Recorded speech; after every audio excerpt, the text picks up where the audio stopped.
Om Vakratunda Mahakaya Suryakoti Samaprabha Nirvignam Kuru Me Deva Sarvakaryeshu Sarvada.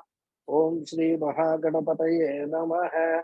Om Shri Gurubhyo Namaha. Harihi Om Sadashiva Samarambham Shankaracharya Madhyamam Asmadacharya Padyantam Vande Guru Paramparam. Asmad Gurubhyo Namaha. Shruti Smriti Purananam Alayam Karunalayam Namami Bhagavatpadam Shankaram Lokashankaram Shankaram Shankaracharyam Keshavam Badharayanam Sutra Bhashya Kritau Vande Bhagavantau Punah Punah Ishvaro Guru Ratmeti Murti Bheda Vibhagine Vyomavatyapta Dehaya Dakshina Murtaye Namaha Om Shri Medha Dakshina Murti Swamine Namaha Om Sahana Vavatu Sahanau Bhunaktu Sahaviryam Karavavahai Tejasvinavadhitamastuma Vidvishavahai Om Shanti Shanti Shanti Harihi Om Shri Gurubhyo Namaha Harihi Om Om Parthaya Pratibodhitam Bhagavata Narayanena Swayam Vyasena Gratitam Purana Munina Madhye Mahabharatam Advaitamrita Varshinim Bhagavatim Ashtadashadhyayinim Ambatvam Anusandhadami Bhagavad Gita Bhavadveshinim Yam Brahma Varunendra Rudra Marutaha Stunvanti Divyaistavaihi Vedai Sankapadakramopanishadaihi Gayanti Yam Samagaha Dhyanavastita Dadgatena Manasa Pashyanti Yam Yoginaha Yasyantanna Vidhutsura Suraganaha Devaya Tasmai Namaho. So, namaste once again, everyone. Namaste, Guruji. Namaste. Namaste. Namaste. Arjuna Uvacha Tita Prajnasya Ka Bhasha Samadhisthasya Keshava Stitadhir Kim Prabhasheta Kim Asita Vrajeta Kim. So, this is the sloka that we were seeing in the last class. Unfortunately, last Saturday, we could not hold the class because of some unavoidable circumstances. So I must apologize for that. But that was something which was beyond my control. I had gone out somewhere thinking that I'll come back by the time for the class, but then I got held up there. Anyhow, this all happens and it's a part of our life. So in this sloka, Arjuna is giving 3 special titles for a Jnani. Now, after having spoken about Jnana Yoga, the knowledge of the self, and also Karma Yoga, which is a preparatory sadhana for Jnana Yoga, now Arjuna has raised a question. He wants to know, all right, if I do all these things, I become a Jnani, what difference is it going to make to my life? Is it going to change the way I behave, or is it going to remain the same? And in the process of raising that question, he gives 3 special titles. What are they? Sthita Prajna, Samadhistaha, Stitadhihi. These are the 3 titles he gives. So, Arjuna wants to know how a Jnani will conduct himself. How will a Jnani speak? Does he speak at all? How does he sit? How does he walk? Well, as I said, if Arjuna decides to pursue Karma Yoga and thereafter Jnana Yoga, he wants to know whether there will be any practical benefit for him. Arjuna, like all of us, a very busy person. Therefore, before committing his time, effort, He wants to know whether he will have any practical benefit through this Jnana Yoga. Now, what Arjuna has in mind while raising these questions is, suppose there is a person who successfully goes through both the stages of the spiritual sadhana. That is, follows a very religious life of karma yoga, prepares his mind, and then embarks upon self-inquiry through Shravanam, Mananam, and Nididhyasanam. These are the three sadhanas for self-inquiry, Jnana Yoga. And he is able to also gain Samshaya Rahita and Viparyaya Rahita knowledge of the self, and gains Atmanishta. Everything complete, full package delivered. He becomes the one who abides in his true nature. If such a person is there, how can he be described? What will be his description? And we must realize, if we think a little more, there is a deep psychological phenomenon behind Arjuna's question. Because even otherwise, in our normal day-to-day functioning, in our mind, we usually categorize human beings into two broad categories. One is ordinary human beings, and another is superhuman beings. And we find that the ordinary human beings are everywhere. Majority, rather 99.9% are all ordinary human beings, like you and me. Let us put it that way. But then there are certain individuals who have got certain accomplishments, certain achievements, certain talents, certain skills, which appear to us as superhumans. Because we cannot even imagine achieving those heights which those human beings have achieved. And of course, such human beings are very rare. But we find that such people do exist. We have come across them. We have seen them in flesh and blood. Like, for example, I think it was Albert Einstein who said that 50 years down the line, people will refuse to believe that a human being like Mahatma Gandhi ever existed on this earth. But then Mahatma Gandhi, we all know, existed. People belonging to my previous generation have interacted with him. So whenever we look at those people, we are awestruck by their feats, achievements, their intellectual prowess.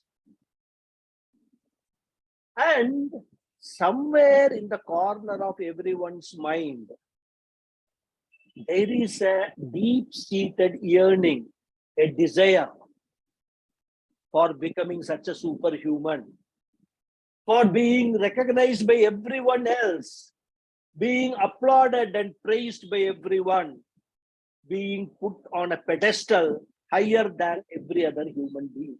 This desire, secret desire, most of us have got in our mind. Somewhere there, tucked away.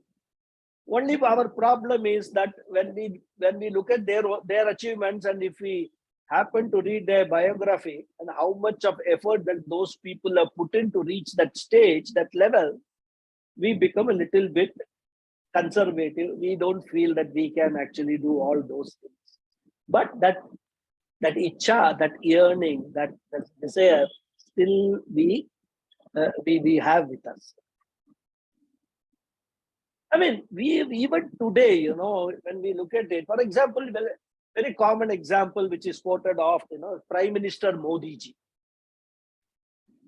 I mean, he's from a very simple background, like every one of us, rather, being born in a very poor family, and then, growing up like everybody else. Suddenly, we find him working tirelessly for 18-20 hours a day. He is reported to have not taken a single holiday for several years. Travels all over the world without being afflicted by fatigue, jet lag, etc. When I came back from the US in September for 15 days, I used to get sleep at 7 o'clock in the night, in the evening. Morning and all, I will be fresh. Then 7 also onwards, I will feel very sleepy, like my body will push me, jet lag. But this gentleman, this person, doesn't seem to have any of these things. He travels up and down, never taken all day, and his mind is always remaining fresh, very focused. See, when we look at such people like us, ordinary people, these are dreams which are feats which we can't even dream of achieving. So whenever we actually come across such people, there is always a curiosity to know how does he do it? What does he do? Some people, they say, from which mill you get your food grains and your atta and all that. What do you eat to make yourself such a great person? So there is always a curiosity to know how he does it, or for that matter, how people who have extraordinary accomplishments are able to do it. And such people are a great inspiration for many of us, even though we may not be able to replicate their lifestyle and whatever they do to achieve, not only achieve, to remain in that high pedestal, in the pedestal of their accomplishments. So this curiosity is always there, and therefore Arjuna also knows that jnanis are a rare creed. They are not found everywhere, every day. And hence he wants to know more about them, their conduct, their lifestyle, their attitudes, etc. He wants to know their characteristics. And that is why he asked, Sthita prajnasya ka bhasha. What is the description of a jnani? Kim prabhasheta. How will he talk to other people? Will he or will he not talk at all? And kim asita. How will the jnani sit? Whether he will sit at all or he will always be one leg, standing on one leg with the hands in jnana mudra, closed eyes, balancing himself. We try to, whenever we do yoga, we try to stand for 30 seconds on one leg. We are not able to balance ourselves. Not all of us, many of us. I'm including myself in that. I can't balance myself on one leg for even 15, 20 seconds. It's very difficult. So, Jnani, great man, achieved so much sadhanas and all. Maybe, and we have seen some of these images also in photos and all, with long beard and matted hair, and then with this, Jnana Mudra, one leg standing, like Dhruva and all that, they said that he did tapas on one leg. So like that, we have some imagery, some image. So we think, oh, Jnani also must be someone like that. Because many people think a Jnani must be an abnormal case. And if he does everything like any other person, he must not be a Jnani. This is the conclusion we come to. What is the difference? That fellow is also eats, I also eat. He also sleeps, I also sleep. He also gets up, I also get up. I also take bath. He also takes bath. I talk to people, he talks to people. What is the difference?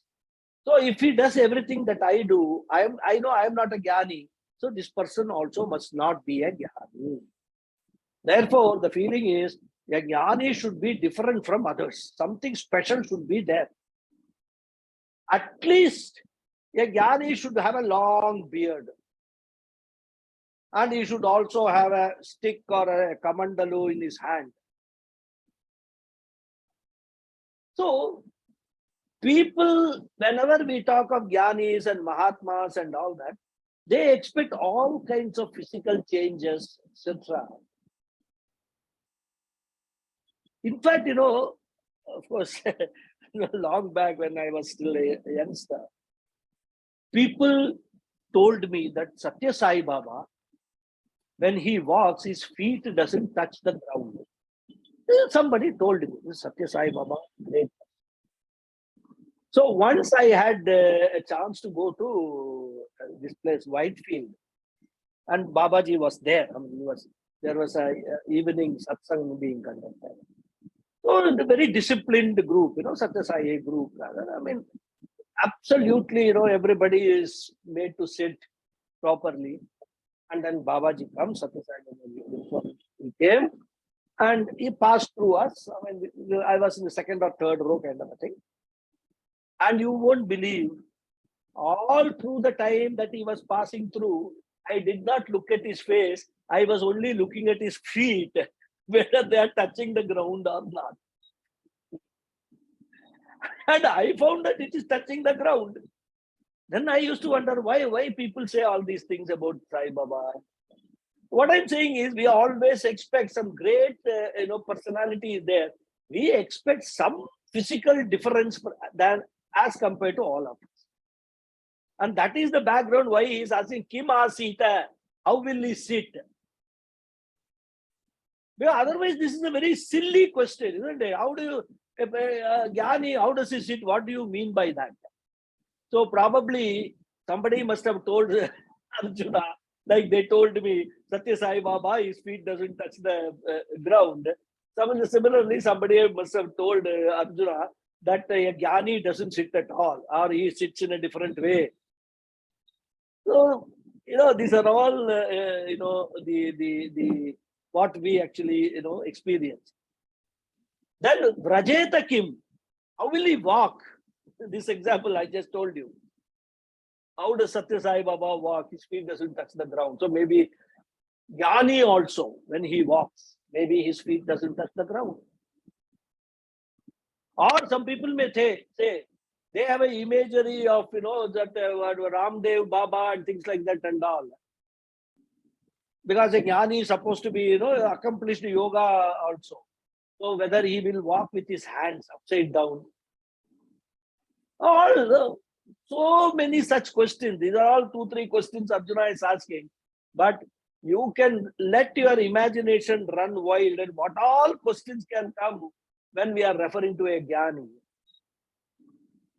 That is what Arjuna is asking. All kinds of doubts. Put it in short, you can say Arjuna wants to know, how does a Jnani conduct himself in the world? What is his state of mind? How does he transact with people?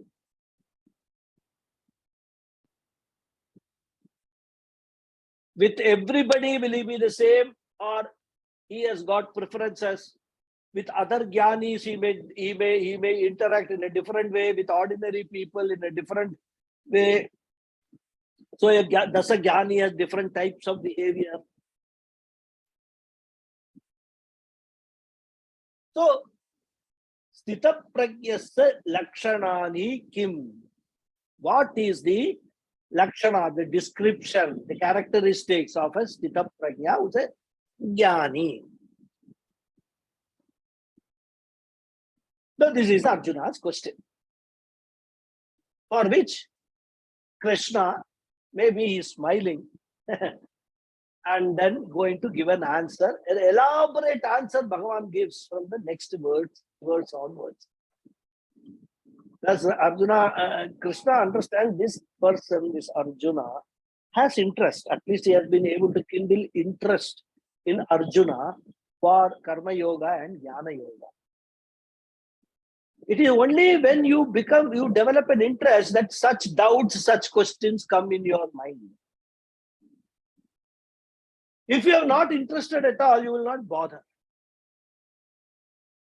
And that's why every Acharya, every Guru is very happy during satsang period. Because when questions are raised by students during satsang, it indicates that there is an interest in knowing more about this particular subject. So that makes the Guru very happy. So what is the answer Bhagavan gives? Let us start looking at it. Shri Bhagavan Uvacha Prajahati Yada Kama sarvan partha manogatan atmanyevatmana tushtaha sthita prajnastadochyate. Anvaya of this sloka is Sri Bhagavan Uvacha. He Partha, Yada Prajahati Manogatan Sarvan Kaman. Then you can add Evam within bracket. Tushtaha Atmani Eva Atmana Tada Uchyate Sthita Prajnaha. The word meanings we will see. Sri Bhagavan Uvacha.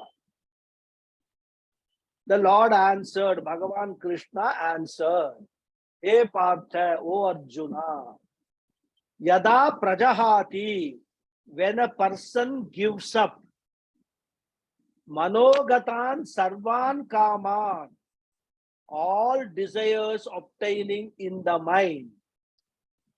Evam, I added Evam, means and. Tushtaha, satisfied. Atmani eva atmana, himself by himself. Tada, then. Uchyate, he is said to be Sthita Prajnaha, a man of firm knowledge. So before getting into what does the Jnani behave, first of all, Bhagavan Krishna here is defining who is a Jnani. So Arjuna, first understand when you are talking Jnani, because many times we may have a different definition. Arjuna may be referring to somebody as Jnani, and actually in the Shastra, Jnani may be a different person. So Krishna wants to first clear the definition. Who is a Jnani? This such a person who fits this description is a Jnani. And who is that? Bhagavan says, O Arjuna, when one gives up all the desires obtaining in the mind and is satisfied in himself by himself, then he is said to be a man of firm knowledge, a sthita prajna or a sthira prajna. Both words are used interchangeably. So this is another very important portion of the second chapter. Three portions are there in the second chapter. The first important portion was Jnana Yoga, 11 to 25, 12 to 25, 11 to 12 to 25. Then we saw the next portion, Karma Yoga portion. Now the third portion is this Jnani portion, description of a Jnani, description of a Sthita Prajna. And these slokas here in this portion are often quoted by Adi Shankara and also other Acharyas. Because this is the portion where the Bhagavad Gita reveals that what is the end destination for all these sadhanas that you are doing. What is the end of the spiritual journey? What kind of a personality you will develop into or you will transform into? And other way around also. It is very important because once we know the characteristics of a Jnani, we have a model to guide us in our spiritual sadhana. The goal is being defined very clearly. Therefore, this description serves as a guideline to all the seekers in their spiritual sadhana.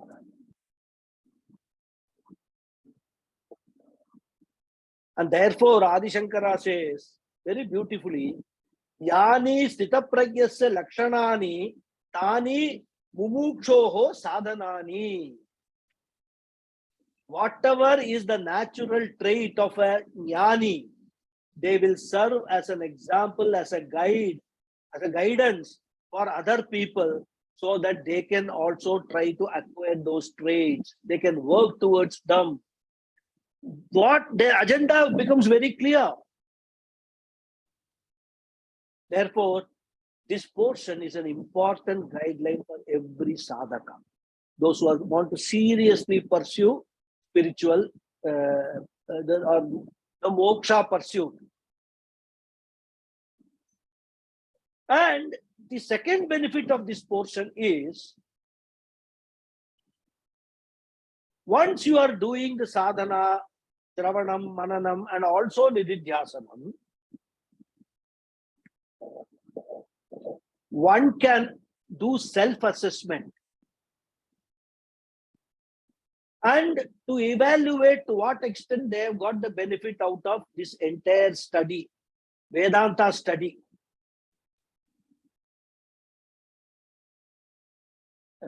Swami Paramathananda humorously says, often people ask him this question, Swamiji, how do I know whether I have become a jnani or not?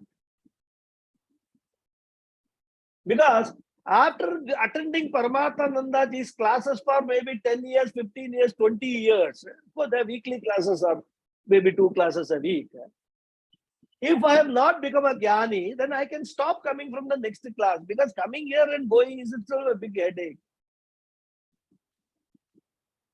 So this is what he says. Many people ask this question, how do I know whether I have become a jnani or not? Will there be any physical indication? Will there be some halo, behind my head? Like we saw the Sai Baba and all, this, or the Shirdi Sai Baba, or even other devatas and all.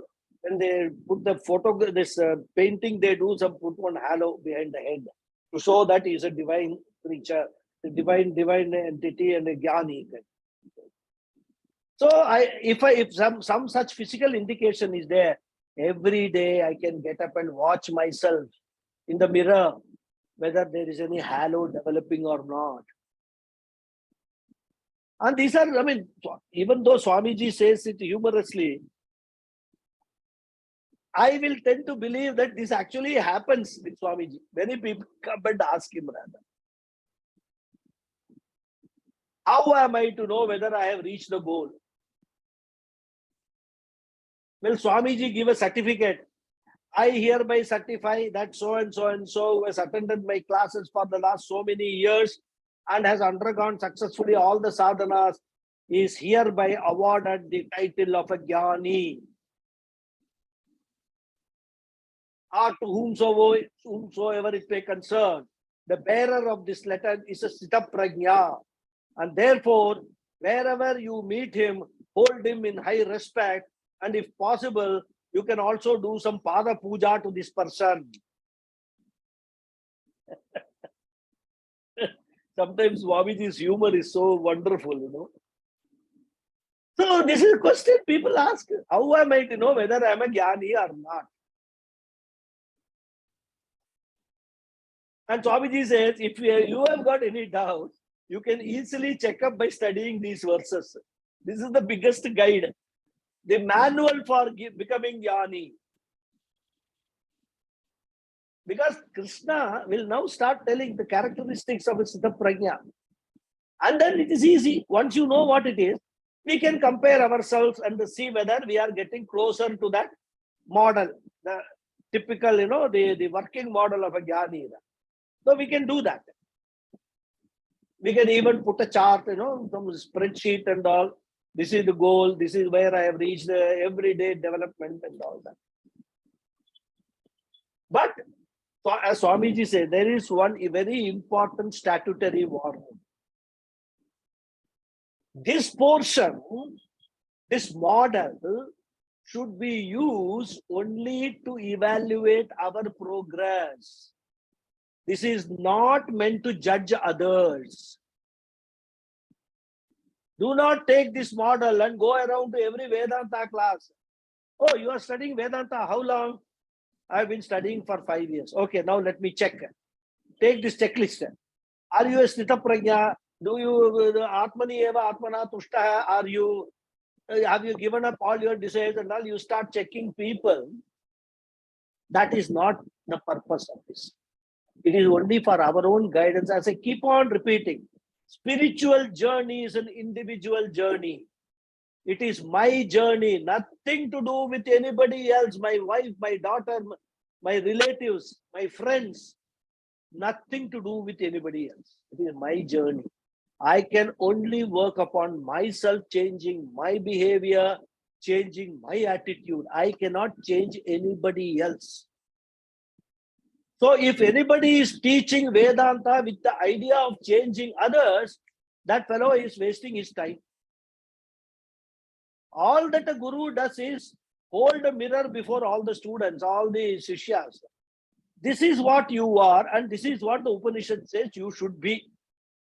Now decide for yourself whether you want to work towards it, or you can just use as entertainment Vedanta. Come here, spend 2 hours in the class, 1 or 2 hours in the class. Go home, have your dinner and sleep. No problem. Guru will not have any objection to that also. So this portion should not be used to start giving certificate to the family. This is what happens. Those people who are seriously pursuing this spiritual path, they have a family. Many times the family will not be very cooperative with whatever these people do, including change in food habits. The family will not cooperate. Till yesterday you were eating all these things. Suddenly today you have stopped eating. You are giving us double trouble. We have to cook for you separately and cook for others separately. This is very practically, I'm telling you. So they will then say, what is the use of your Vedanta? You have been studying Vedanta and all that, but you still get angry. What is the use? And then they will define Vedanta for you. Vedanta means that even if everybody around you is provoking you, you must remain calm. Like in a turbulent ocean, you should be calm. They will teach you Vedanta.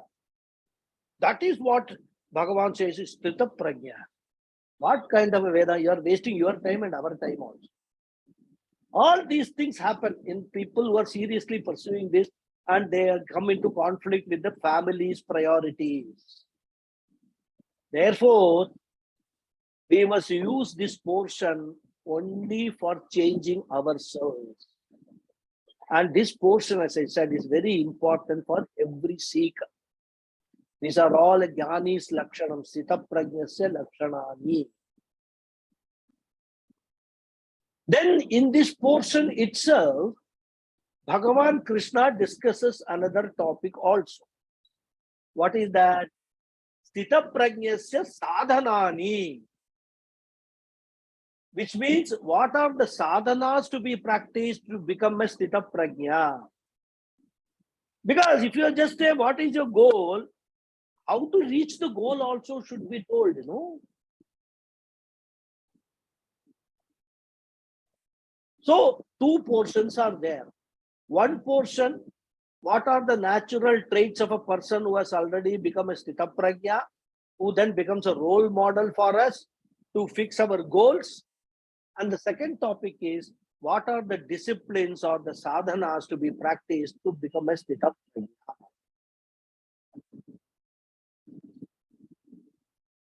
And as regards the sadhanas, Bhagavan does not discuss all the important sadhanas elaborately here. He discusses only certain sadhanas. But while learning, we will see some additional sadhanas also, which is not touched upon by Bhagavan.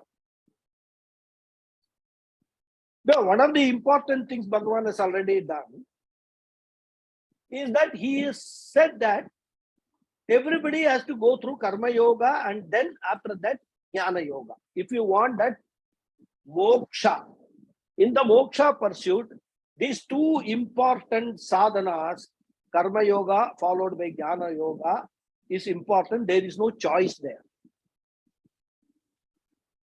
Now this Jnana Yoga that a person has to go through is presented in 3 stages.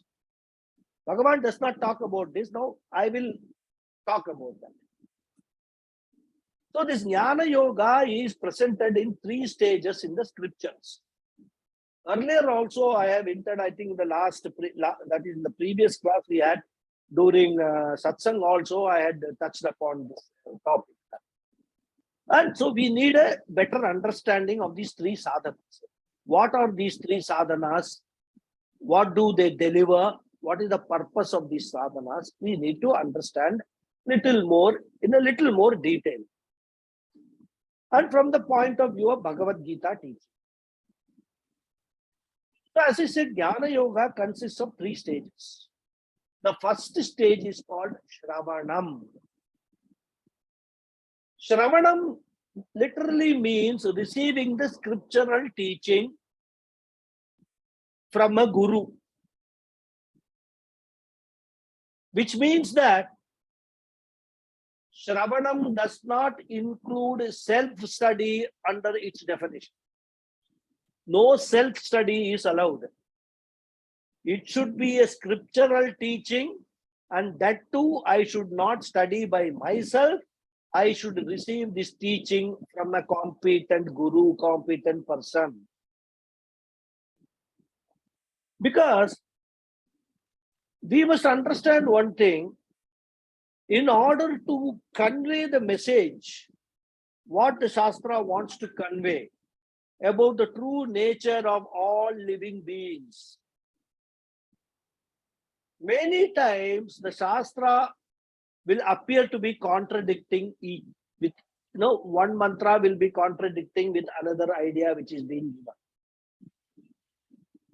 So those are all areas which have to be understood very carefully. And it is only a trained guru, a qualified guru, who has learned this from his own gurus, who can unravel, unfold what exactly is that, and to establish that there is actually speaking no contradiction at all. If you understand the mantras in their right perspective, what they want to convey. This benefit will be lost if you do self-study. Even with a dictionary and all that, if somebody studies and tries to find out the meaning of a mantra, another mantra, opposite meaning, he will say, oh, all these Upanishads are all talking nonsense. What he's saying now in the next mantra is contradicting. So what is the use of studying these Upanishads? Therefore, it is very important to receive this knowledge from a qualified person. Because in order to avoid all kinds of wrong interpretations and problems, there is a particular method of extracting the meaning out of the scriptures. It is not the literal method. You just can't see the word, look at a dictionary or someplace and then see the English translation. That's why, many of the Western authors who actually study this and try to translate this in English, they miserably fail. There are certain expressions in Sanskrit, certain words in Sanskrit, for which there are no equivalent English meanings, English words.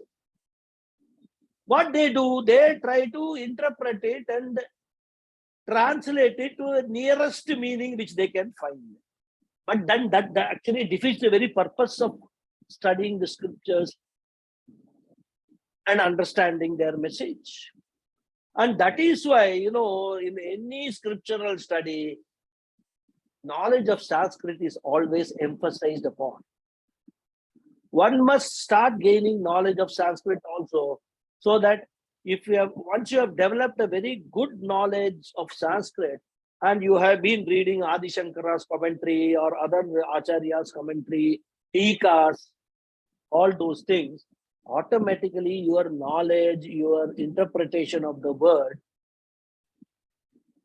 becomes correct, in conformity with the teaching of the parampara.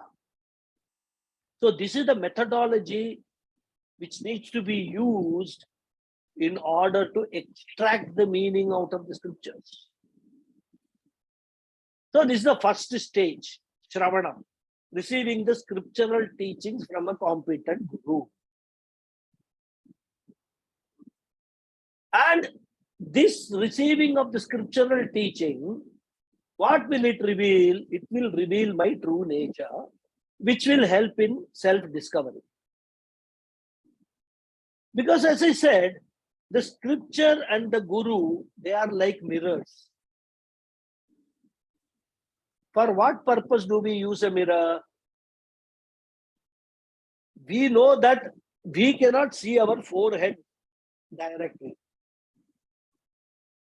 nor can we see our face directly, nor can we see our eyes or our nose or our ears directly. Therefore, we use a mirror. And even though we are looking from outside into the mirror, actually, what we are seeing is not the external mirror, but with the help of the external mirror, we are seeing our own face, our own forehead, our own nose, our own eyes, etc. We are seeing ourselves with the help of the external mirror. So, if we understand this, then I have to see my real self. The local mirror, which I used to see my face, is of no use. It is only useful to see parts of my physical body. If I have to see my real self, I should use a special mirror. And this special mirror is called Guru Shastra Upadesha. So this scriptural teaching is a verbal mirror.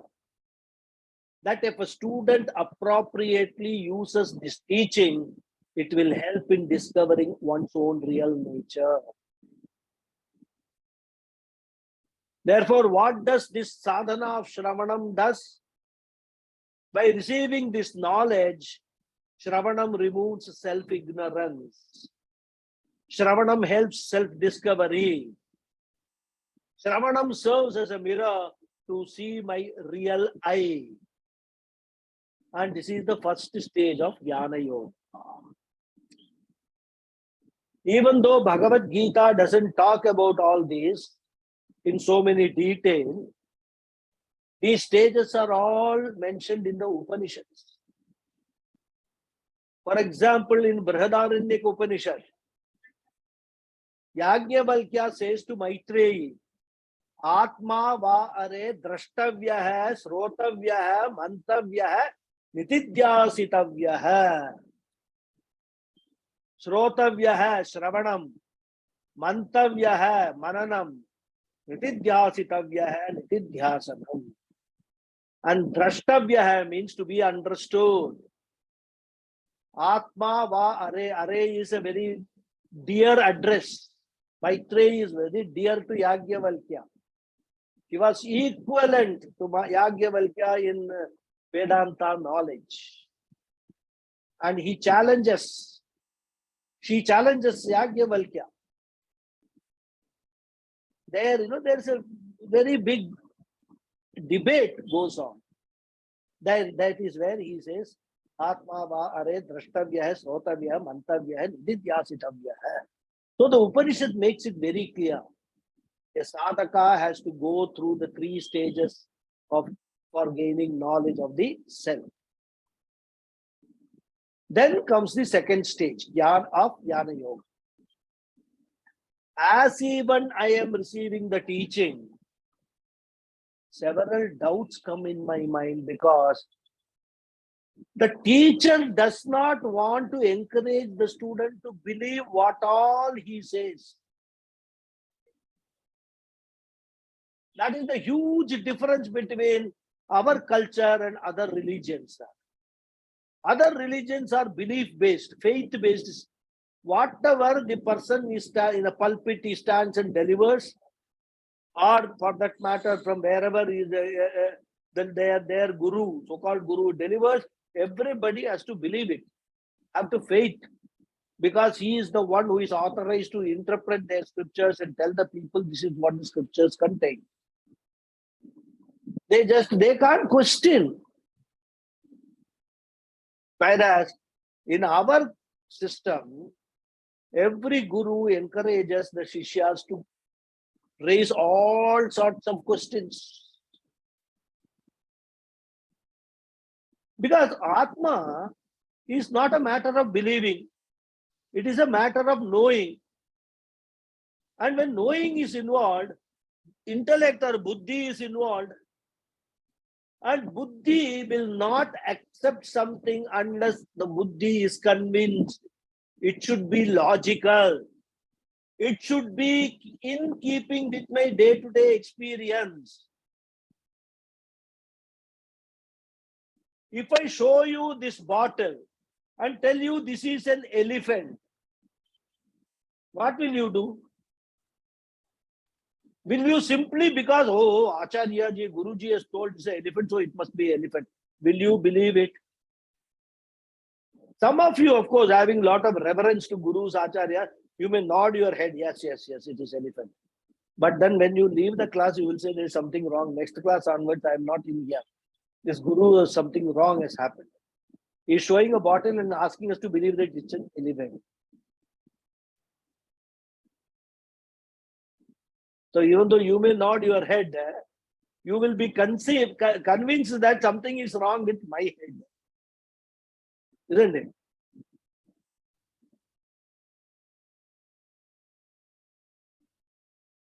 So therefore, even if I tell you, okay, now this is an elephant, repeat it 100 times.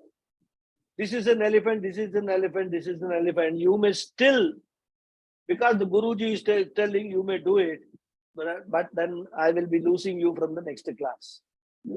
Nobody can convince you that is an elephant. Because that does not constitute knowledge. What is knowledge? Knowledge is that which your intellect accepts it as knowledge by applying its logic, by applying its capacity, its previous knowledge. All that process takes place. Whenever we say knowledge is taking place, suppose I am seeing something. I have never ever seen a computer in my life. And first time I see a computer. I am curious. What is this? Somebody tells me this is a computer. This is what all that it can do. You can use Zoom. You can do this. And this is a laptop and all that he explains to me. I will just nod my head. Okay, okay, okay, okay. Will I just accept it because that fellow is telling me? No. I will want to test it, see it for myself, experience every feature that he has told me, and then say, oh, putting all this together is something called a laptop. This is a laptop. Now I get the knowledge of what a laptop is. Then after some time, I see a similar thing somewhere else. That time, I already have the knowledge of the laptop. That may have a different shape, but when I look at it and look at its features, I will immediately recall all the features of a laptop, and then I will conclude that this is also a laptop. So the knowledge of a laptop is not mere faith because somebody is telling me this is a laptop. It's a matter that I need to be convinced that with something with all these features is called a laptop.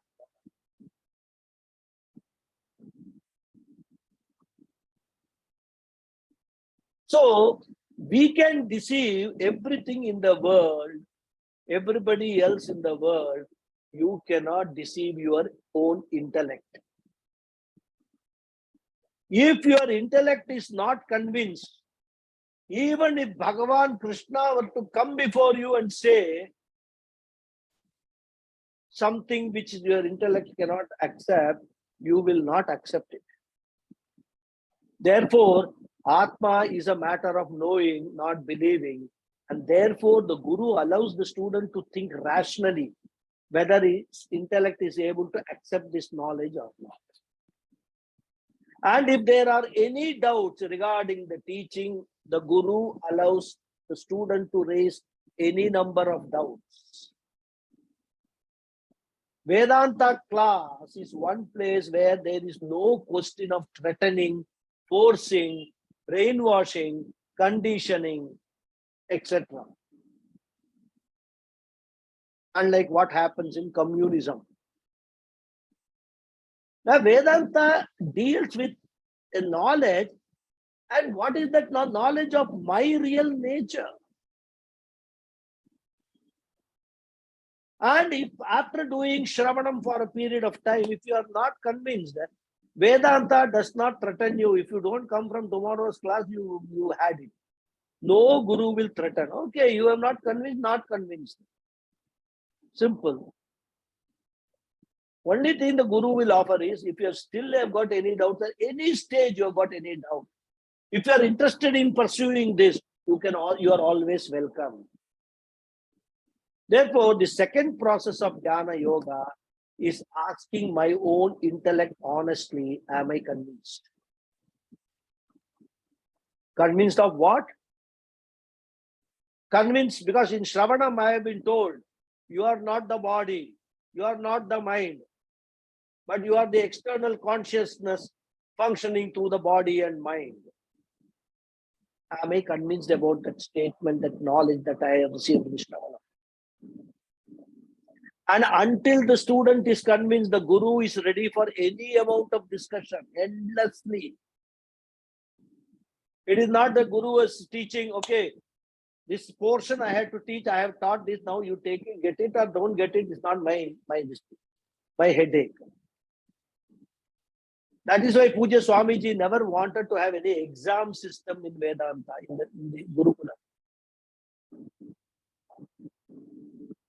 Because if it is exam oriented, some people may mug up some areas and then go and vomit it. And they will say, oh, I got 90% in Vedanta. It means nothing. So therefore, this interaction of clarifying, removing the doubts, until the student is convinced, this process is called manana. And it need not necessarily be only with the guru. Sometimes the guru, the Shishya may raise some questions. The guru may ask the Shishya to go and read some commentary and get it clarified and then come back to him. Because there are excellent commentaries, there are bhashyams, there are tikas. There are so many, works available where more and more clarity, more and more doubt clearance one can get. The guru will say, read this, come back to me. So it's not necessarily only guru in terms of a verbal interaction, but also more reading. But typically what happens for Vedanta students, Advaita Vedanta students, when they are exposed to Visishta Advaita and Advaita Vedanta are very close.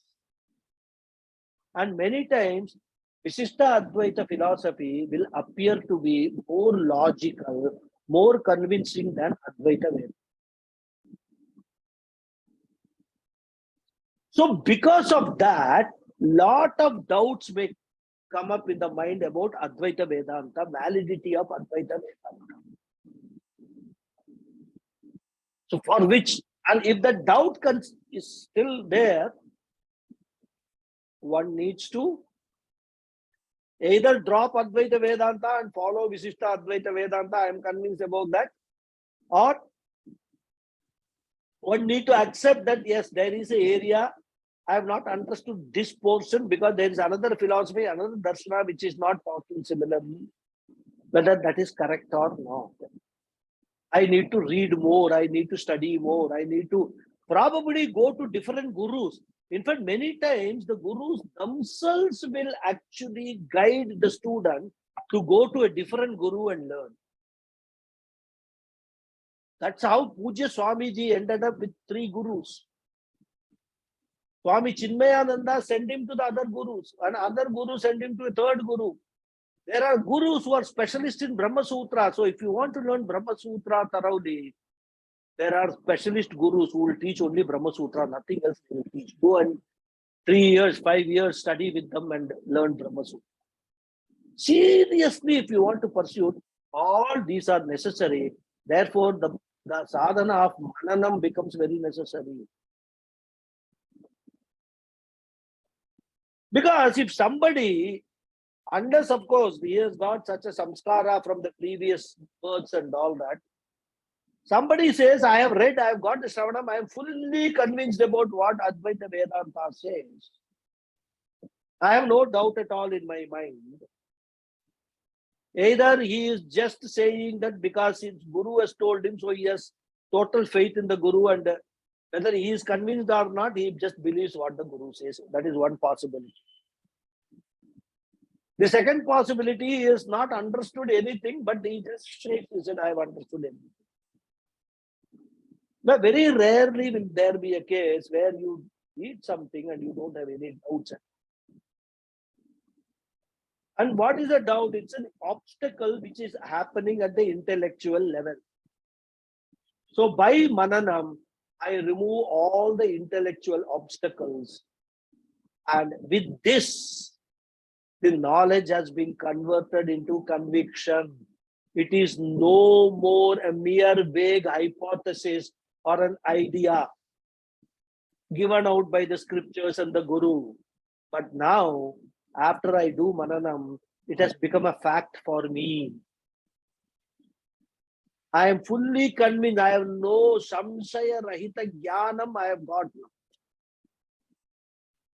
That is Mananam. And then the third stage comes.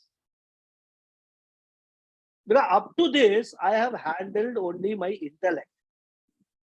Asked whether my intellect is able to accept this knowledge or not. So, after Mananam, there are no more intellectual problems. But that is not enough. Because in all our behavior, in all our attitudes, what plays a most important role is emotions, our mind. And it is always the emotional weakness which lands us in all sorts of troubles. Therefore, this intellectual knowledge which I have gained after Mananam must be converted into an emotional strength. It should be converted into a psychological strength. And as I said, because it's our emotional personality which is predominantly transacting in day-to-day life. Whenever we have interaction with the world,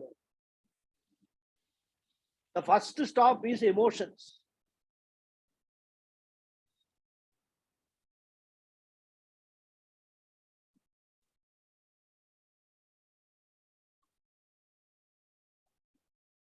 So, in our day-to-day interactions,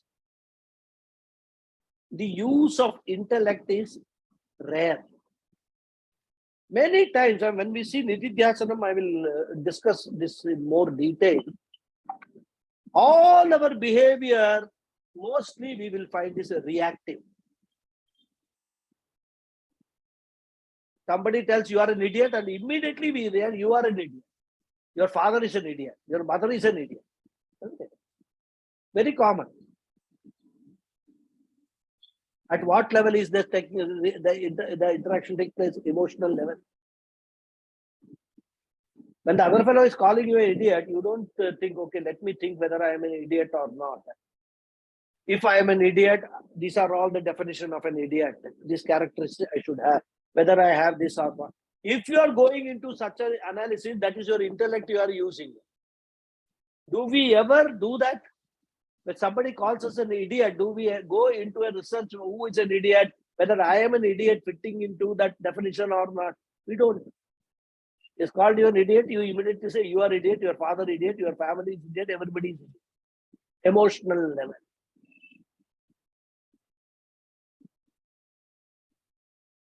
So therefore, it is our emotional personality which keeps on taking inputs from outside, reacting to it throughout the day.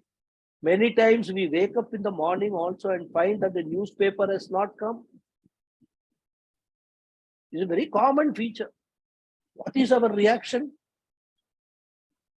We are used, morning we get up, I want the newspaper in my hand. Of course, at least previous generation, my generation people had that. This generation, I don't know. These generation people, they don't wake up in the morning at all. They wake up only at 9 o'clock.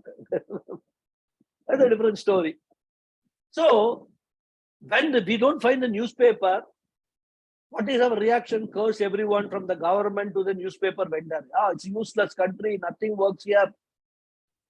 Probably the newspaper vendor in the morning, he was caught somewhere, he couldn't deliver. But we don't think about all that.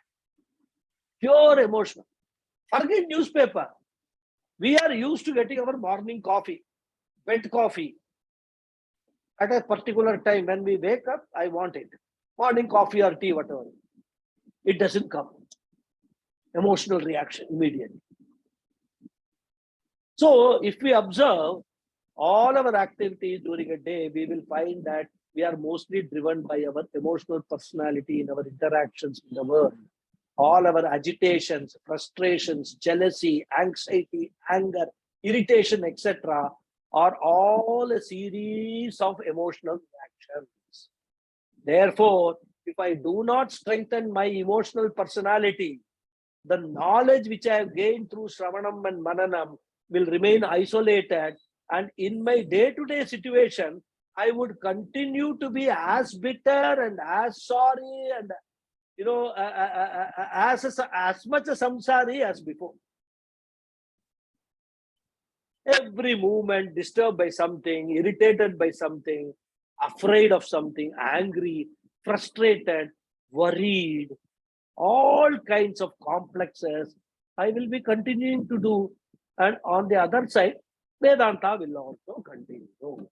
This will be my situation. And therefore, the third sadhana of Nididhyasanam becomes the most important sadhana in Jnana Yoga. More we will see in the next class. Okay? Stop here. Om Purnamada Purnamidam Purnat Purnamudachyate Purnasya Purnamadhaya Purnameva Vasishyate. Om Shanti Shanti Shanti. Harihi Om Shri Gurubhyo Namaha. Harihi Om. Thank you all very much. Thank you, Guruji. Wish Thank you very you, happy Guruji. Diwali. Thank you so much, Guruji. A very happy Diwali ji. Very happy Diwali to all of you.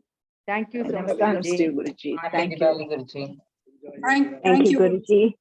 Thanks a lot, Rio. Thank you. Thank you very much, Guruji. Thank you. Thank you. Thank You, you. you seem Thank you, to be Guruji. very dynamic. Huh? You seem to be very dynamic. One day Coimbatore, Bombay, Indore, Delhi. Good. As they say, the tying wheels to my leg. Again, I will be next week, I will be in Bombay. So next class and probably the following also will be from Bombay. Then I'm going to Goa for a week. Oh. So that also again happens to me one Saturday, Sunday, I will be in Goa. I will have to go and find out whether it is possible. They have got the internet connection and enough bandwidth for me to conduct the classes and all that. But what to do? I mean, still continue to be largely a samsari with all the samsara family responsibilities. So I can't escape that. So that is it. Good. But Thank actually, you. I am glad that I'm able to continue to the best extent possible. Despite this kind of a move. No, it's okay. Mood doesn't affect me. Because all I require is an evening, some place where I can conduct the class. Otherwise, I keep on preparing myself for the class. Only when that becomes a challenge, then it becomes difficult. But Bhagavan is there. I keep praying that everything becomes okay. Also like Narendra Modi. No, Narendra, don't compare me with Narendra Modi. For me, he is Lord Krishna type. Everything he can do, that kind of a thing. But very difficult. I mean, nobody would have thought of him like this earlier. The previous Narendra Modi, before he became the chief minister of Gujarat, I believe that he did the same thing in Gujarat also. Worked tirelessly and made that state into whatever development model. And it's good. Lot of good things are happening in our country, and We are very happy, in fact, about that. I am personally very happy about that. Lot more needs to be done, but then it will take time. It's not possible to do it over. Anyhow. Thank you very much. So that Guruji. is it, Thank you. Hariom. Thank you. If there are Thank no you. questions, yeah, there is a question. Krishnan has a question. You were talking about Advaitam and Vishishta. Visishtadvaita. So there's in between being a Vaishnavite, I follow the Ramanujacharya, Dvaitam. Yeah. Now the point is all the three, there is no one, it's not, one is not competing with each other. Neither, No. All three are factuals. Yes. Only thing is that probably for better understanding, like for people like me, Vishishta Dvaitam becomes logical in my mind, and then also to understand Dvaitam. But Advaitam, at least my mind is yet to accept it. Correct. So I think my understanding is right from what you are saying, is that all three philosophies are to teach us and take us through the path of this spiritual journey, and not to compare and not to compete with each other. No. See, I have told earlier also, if I remember, these are three stages. Yeah. Dvaitam is what you start with. Then you come to Visishta Advaitam.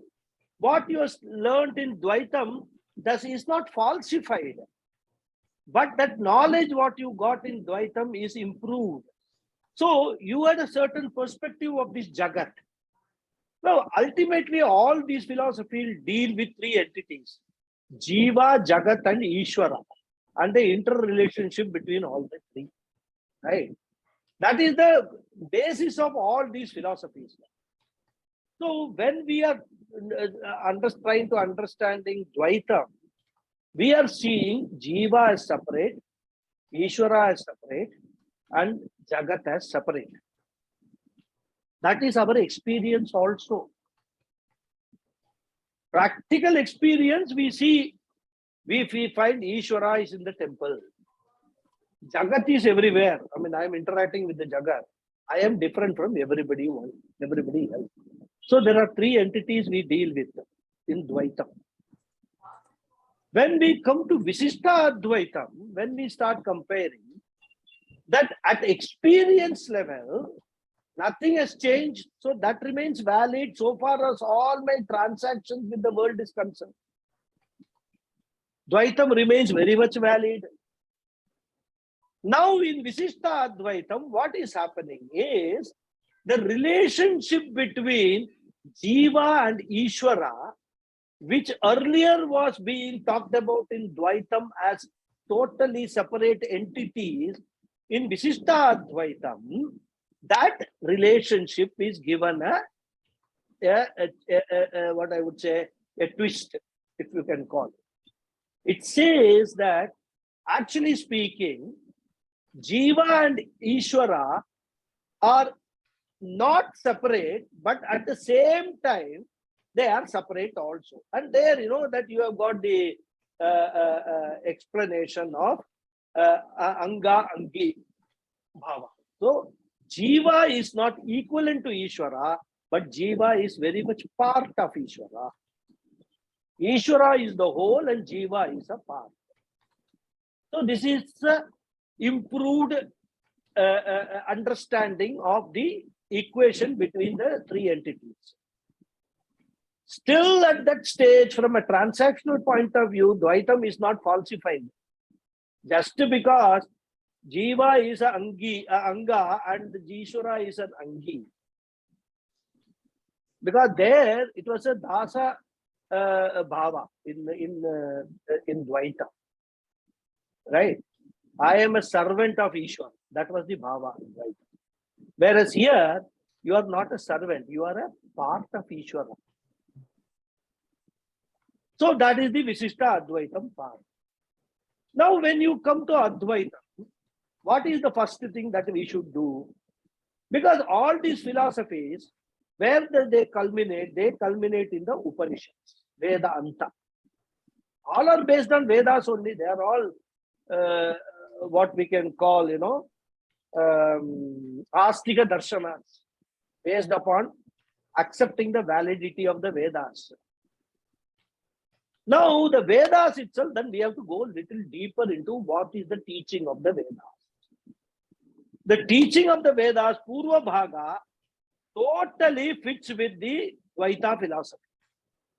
Karma Kanda of Veda is Dvaita philosophy, treating everything as separate, three different entities. So the Dvaitins, what they do, they will read the Vedas, they will study the Karma Kanda and stop there.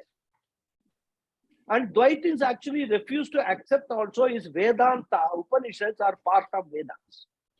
For them, that is a separate thing, nothing to do with Vedas. Whereas when it comes to Visishta Advaita, in my own view is Visishta Advaita is trying to act as a bridge between Dvaitam and Advaitam, so that it becomes palatable for us. Because in our dream, if somebody will tell you, suppose you go to an office and you tell a peon, hey, what you are thinking you are peon? You are actually the managing director of this company. You are the owner of this company. If you tell the peon, will he believe you? But if you tell him, see, you are not the managing director, but you should treat this company as your own company, even though it is not your own. Well, that is the loyalty, that is the commitment you should give to this company. That is something which is more palatable to that lower level officer, rather than trying to tell him that you are the owner of this company. So Visishta Advaitam is trying to do that. Even though, if you look at the Upanishads, study the Upanishads, the ideas of Visishta Advaitam are not found anywhere in the Upanishads. They are clearly saying Tattvamasi, Aham Brahmasmi, Prajnanam Brahma. This is what the Mahavakyas in the Upanishads say. So, what we have to see, what is the source from which any philosophy is drawn. Now, Visishta Advaitam, to the extent I have studied little bit, I would not claim that I have studied Ramanujacharya. Only Brahma Sutra Bhashyam I started studying, and that too English translation of Ramanujacharya. So, there what I discovered, no, again I did not read the full one, to the extent I studied, I discovered that there are areas of where Upanishad teachings are there. In the Bhashyam, those areas are not commented upon, not touched upon. The areas which in Upanishads, which can be taken and given an interpretation to suit the Visishta Advaita philosophy, are commented upon. For example, this Tattvamasi Vakyam is there. Tattvamasi is a very simple Sanskrit sentence. That you are, right? Tat means that. Tvam means you. Asi is a verb. That you are. That Tattvamasi in Visishta Advaitam is converted as Tasya Tvamasi. You belong to that. Right? Tasya means it's a sixth case. You belong to that. You are of that. But you are not that. So, if you take a Vakya from the Upanishad, and even though if you strictly apply the Sanskrit rules, in certain contexts, the Sanskrit rule allows Tat to be interpreted as Tasya. But question is, where does this Tattvamasi Vakya appear? It appears in Chandogyo Upanishad. And in Chandogyo Upanishad, this Vakya appears 9 times.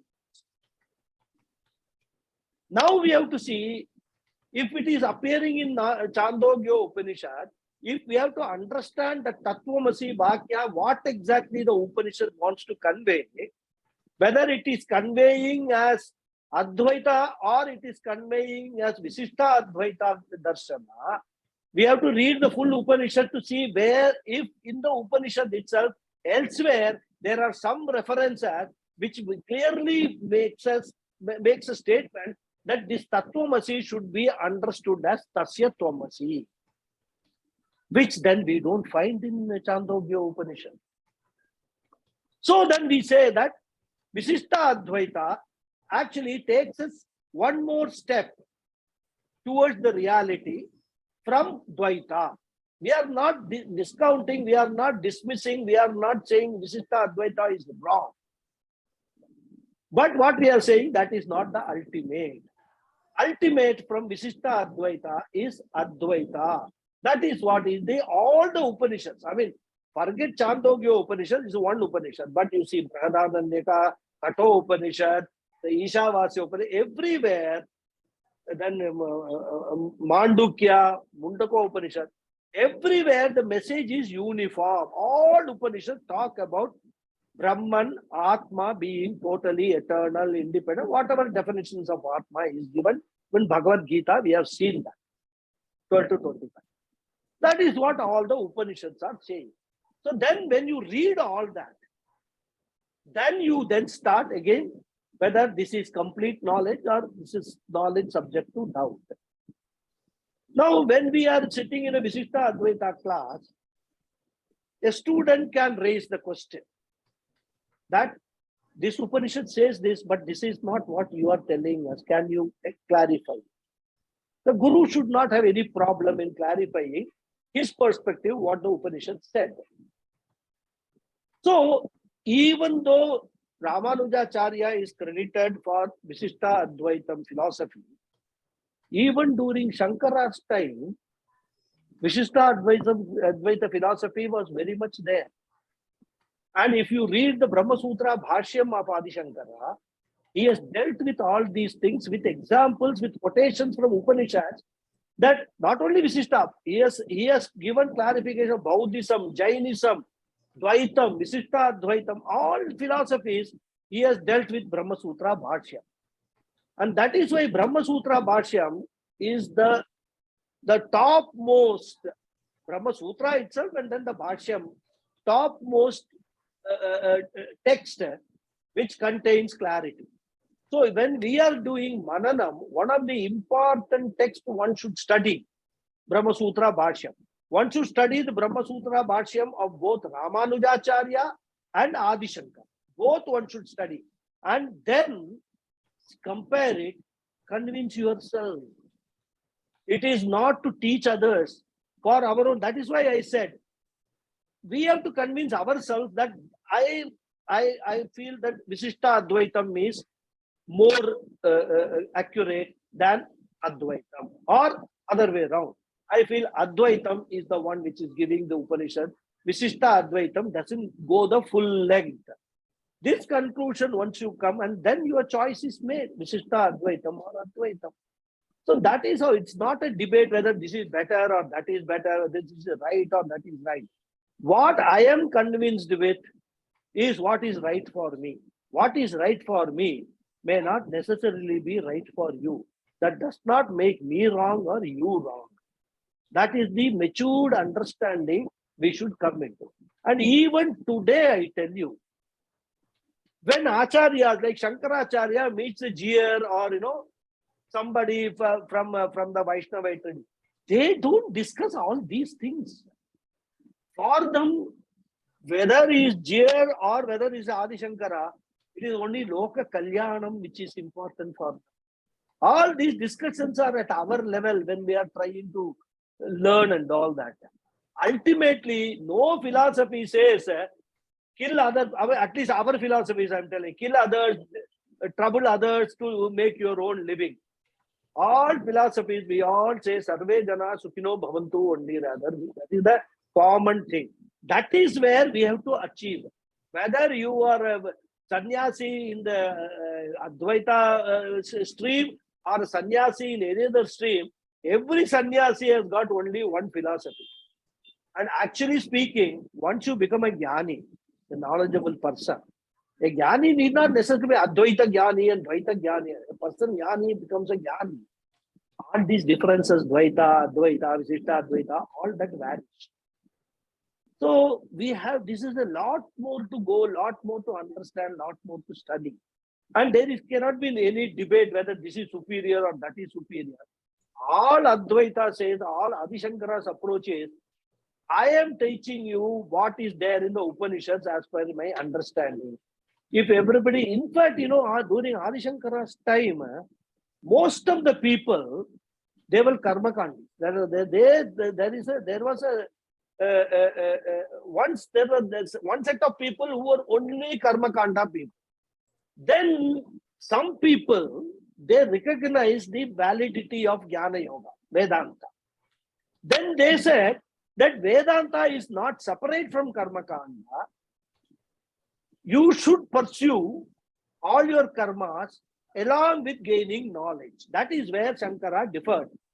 Shankara said, once you are pursuing, you have come to Vedanta, you should give up all your karmas. Don't waste your time and effort and this thing on doing the karma. So this Jnana Karma Samuchaya was their philosophy.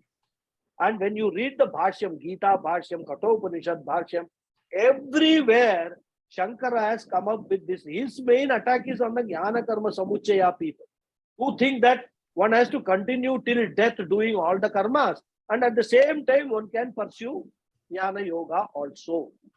And Shankara points out that these are totally opposite. Because the karma assumes or not assumes, it actually says you are a karta, so you should do a karma. Whereas Jnana Yoga Upanishad says you are a akarta. So you can't be a karta and akarta at the same time, right? On the one hand, you are thinking I am a karta, I am doing all the karmas and I want karma phala. On the other hand, I am learning that I am akarta, I am atma, I am nirguna, nirakara, and other. Totally contradictory teachings. So Shankara says, once you have come to Jnana Yoga with this Vedanta, you must give up all the karmas. And that was the debate between Shankara and that fellow, what is his name? Kashi, debate. Mandana Mishra. The debate with Mandana Mishra and Shankara, this is the most famous debate. Jnana Karma Samuchaya. And finally, Mandana Mishra accepted that what Shankara is saying, right? And he became his Shishya, Shankara's Shishya. But that was the condition. If you are convinced what I am saying, you become my Shishya. If you convince me, I will become your Shishya. So that was the story of the debate. So what I'm saying is, we should study everything from our own view. Not necessarily because this guru is Advaita guru, he is telling me this, I should believe him. No. Or this person is a Visishta Advaita guru, he is telling me this. Listen to both, take both inputs, then use your intellect to do manana, which appears to me, my intellect, to be correct. I accept that and I follow that period. And as I said, it's individual, it's not going to affect anybody else. It is my journey. I will follow this journey. That's all. Absolutely. That is how we have to, understand this whole thing or approach this whole thing. Absolutely. Right. I started this Sri Bhashya thing. Yeah. So, there are some differences, but then I'm looking at it that when I listen to your thing, it gives little more clarification on whatever I'm and yeah, certainly. One must do that. In fact, that's the right way to do it. Ultimately, to understand what, rest of whatever few years of my life, to try how much better I can do to lead my life better. Absolutely, absolutely. And that understanding will come, which is more than understanding, it is convincing your intellect. What appeals to me, right? And that everybody is separate in that. I mean, what appeals to you, to your intellect, what you are convinced about, I may not be convinced about that because my intellect is different, right? So all that the scriptures say, you follow what you are. In fact, one of the shlokas later on we will see, Krishna says, anybody who, whatever Shraddha he has got in whatever it is, let him follow. Don't try to change people. Somebody is totally into Dvaita philosophy. He believes that Dvaitam is the reality. Let him believe. Let him follow that. Because as I said, the Jiva's journey is a long journey. And in each this journey, today, if I am convinced about Advaita, that does not mean that I have been Advaita right from beginning. I have also must have passed through Dvaita philosophy, convinced that one birth that Dvaita is the correct thing. Then I come to another birth, I would have taken probably say Visishta Advaita is the correct thing because that is the most appealing, correct thing, it appears to me. I have crossed that stage. Now I come to Advaita. Maybe in the next Janma, I will say even Advaita is not correct. Dvaita only is correct. So this keeps on going. It all depends upon our past vasanas, what we have gained and where we are going.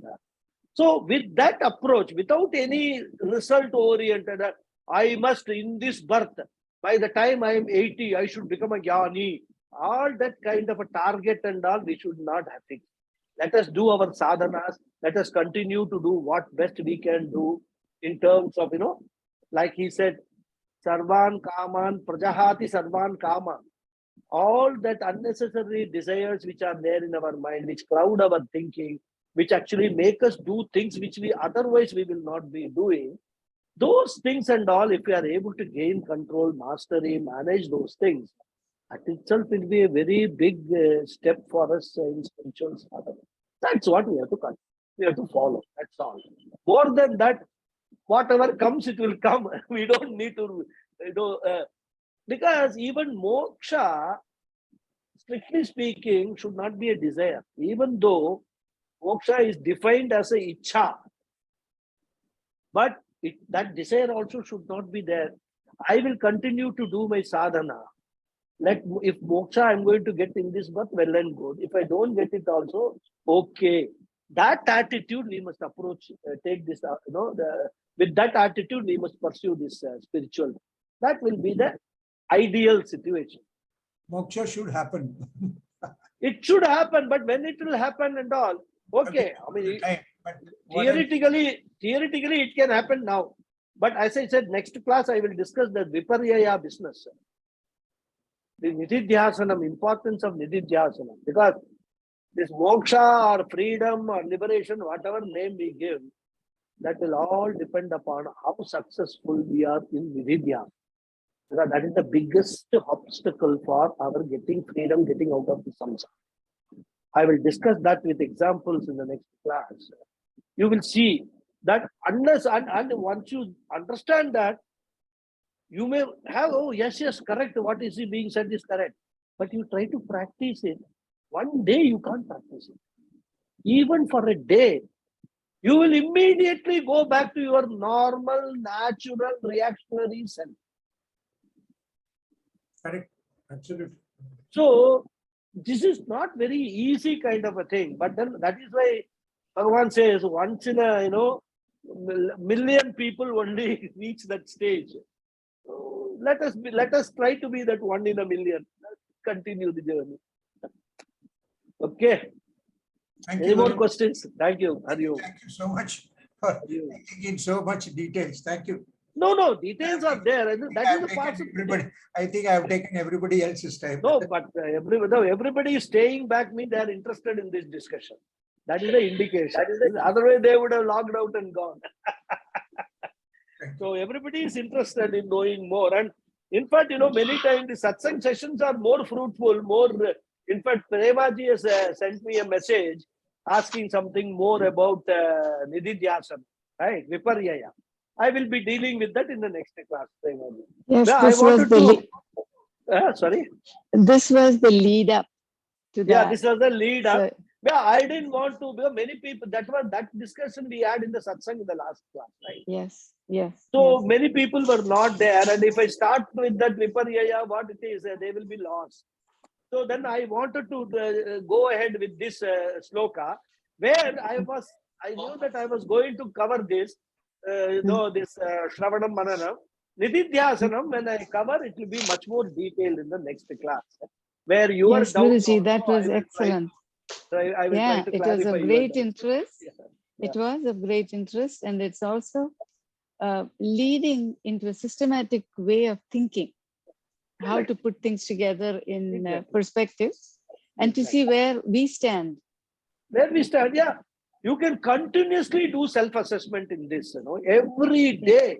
You can, evening before going to bed at night, sit for 5 minutes, just see what you have learned and how you have behaved during the day. And Yes. I can give you an assurance that even 1%, it is happening with me also. Even 1% of what I have learned, what I teach, it is difficult for me to follow in my day-to-day life. Because Yes. still that reactionary behavior, reactionary personality is there predominant.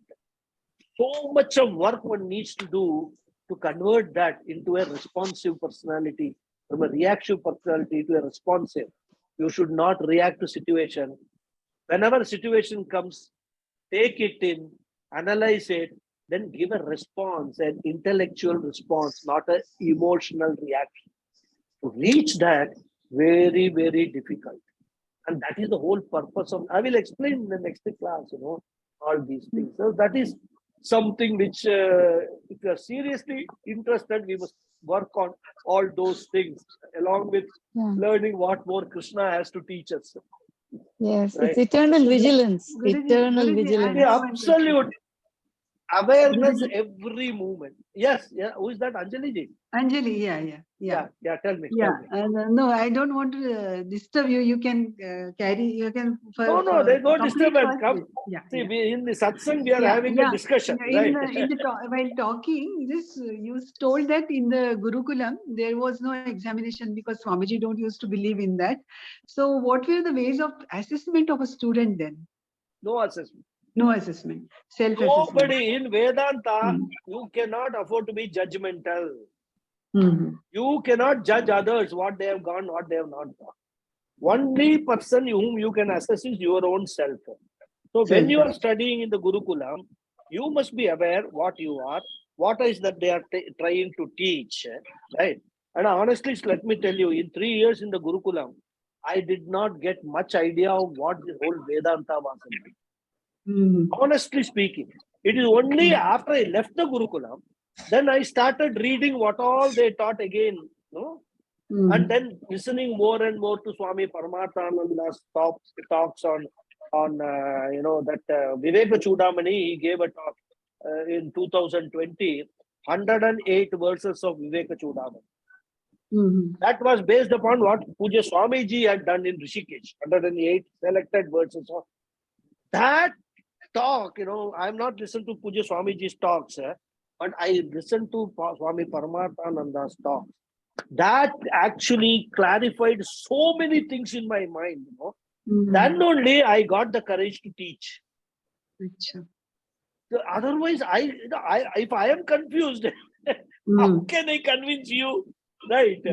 Yeah. So I wanted to be sure that what I am teaching, I am able to answer all the questions of the student.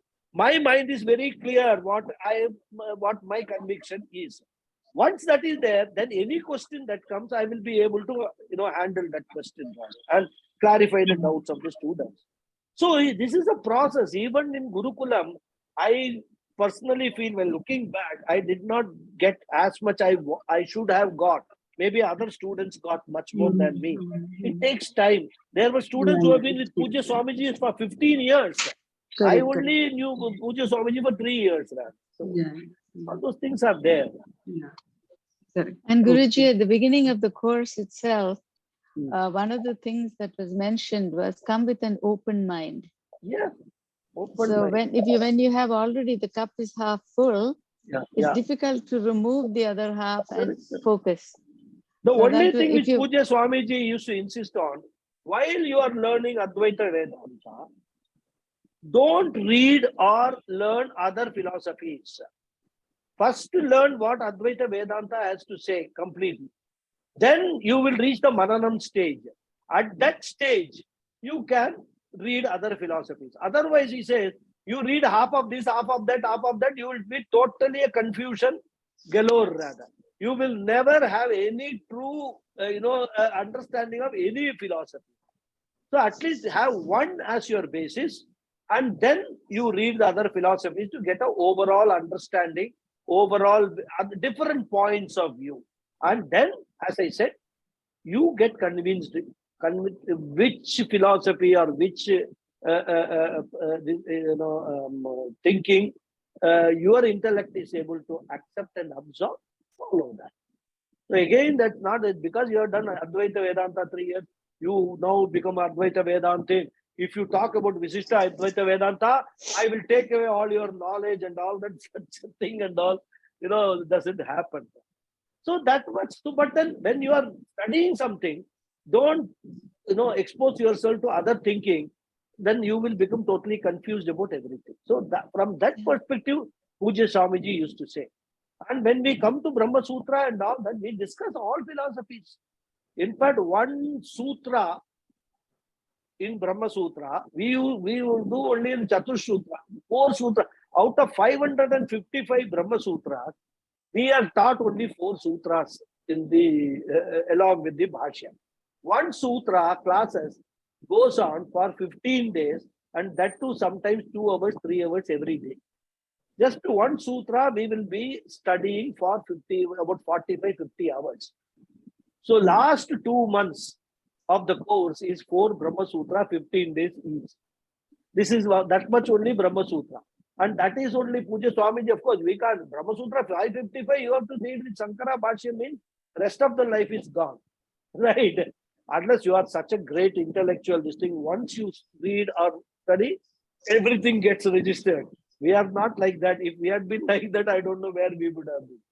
So that photographic memory, as they say, that is not there. So this is what we were taught. So at the Brahma Sutra stage, you bring in everything, ask all the doubts, Visishta, Advaita, Dvaitam, Buddhism, Charvaka. Why most attractive today philosophy, Darshana is Charvaka. You know what is Charvaka? I told you earlier on. Khao, pio, moj karo. Eat, drink and make merry. No God, nothing. What? Moksha, you're wasting your time. This one birth you have got. Enjoy it. Do whatever you want to do. That is what most people are following today. Don't you see that? Our own children are doing that. Forget other people. Children say, we want to sleep up to 9 o'clock in the morning, we will sleep. What can you do about it?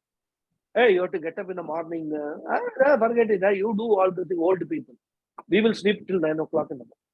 We will go and eat in restaurants. Today is Amavasya. So what Amavasya? You are alive, I have no Amavasya. I will go and eat whatever I want. What can you do? So this is the Charvaka philosophy is the most predominant philosophy everybody follows. You just count how many Advaita people discuss Advaita, Dvaita, Visita, Advaita. Count them on your fingers. Majority, 99% of Charvaka. So which is the philosophy, which is the best one, most attractive? Everybody is convinced. Charvaka philosophy. That is fully freedom. Do whatever you want to. Nobody will question you. There is no scripture, no Vedas, nothing. That is what is the philosophy. Even in our marriages and things like that and all, certain things which are, injunctions of the Vedas are there. They are now being given up because I don't like it. I will do what I want to do in my marriage. So this is the kind of, thinking which is developing.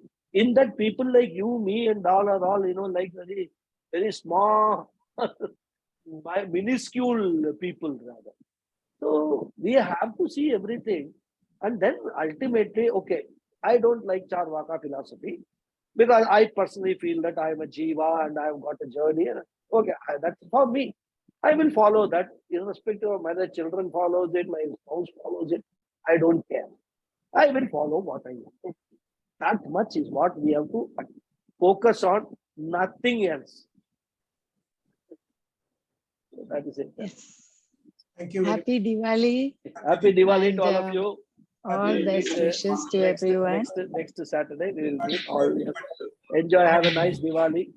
Enjoy. Yes, Guruji. And Guruji. thank you for a lovely class. Raghuji. Hari Hari Om. Thank you. Mr. Ramuji.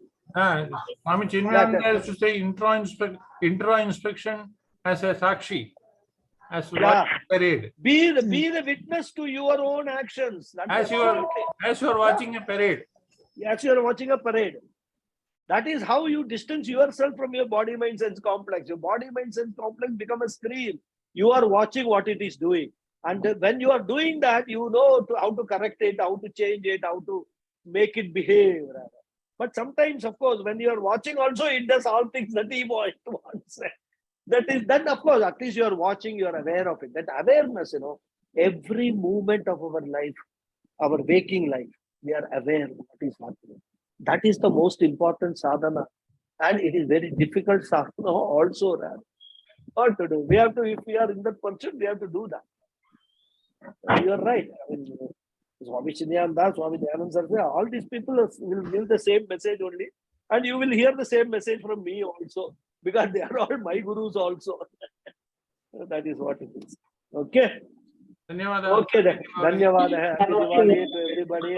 Hari Om. Thank you, Swamiji. Thank you. Thank you, Swamiji. Thank you. Hari Om. Thank you, Swamiji. Guruji. Thank you.